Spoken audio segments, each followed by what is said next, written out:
If you're seeing Steam error 54, don't worry. In this video, I'll show you a simple step-by-step fix that can get Steam working again without wasting time guessing what went wrong. This is a quick troubleshooting method that often helps when Steam is stuck, not responding correctly, or refusing to launch properly after a crash or background process issue. If this video helps you out, please hit the like button and subscribe for more easy tech fixes just like this. Alright, let's get into it. First, open Steam on your computer. Once Steam is open, look at the top left corner of the window and click Steam. From the drop-down menu, click Exit. This is important because we want Steam to fully close before we clear out any stuck processes. Sometimes Steam looks closed, but parts of it are still running in the background, and that can trigger errors like this. Now press Ctrl, Shift, and Escape together on your keyboard to open Task Manager.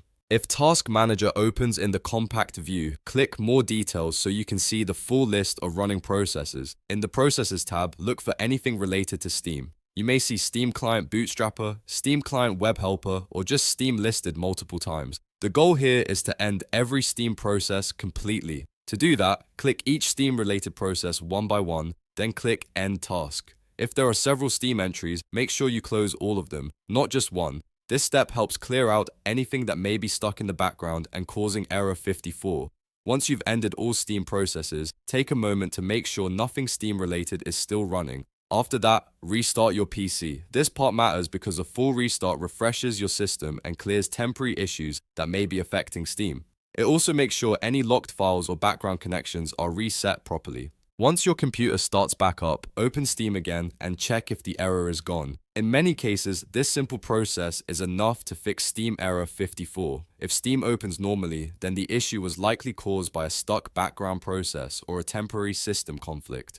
If it still doesn't work, you may need to continue troubleshooting, but this is the first and safest fix to try because it's quick and doesn't risk your data.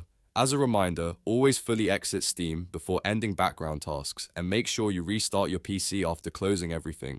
That combination gives Steam the cleanest chance to launch properly again. If this video saved you time, make sure to like the video and subscribe to the channel so you don't miss more step-by-step fixes like this. Thanks for watching, and I hope this helped you fix Steam error 54. If you want, I can also help you with more Steam error fixes, download issues, or launch problems in the next video.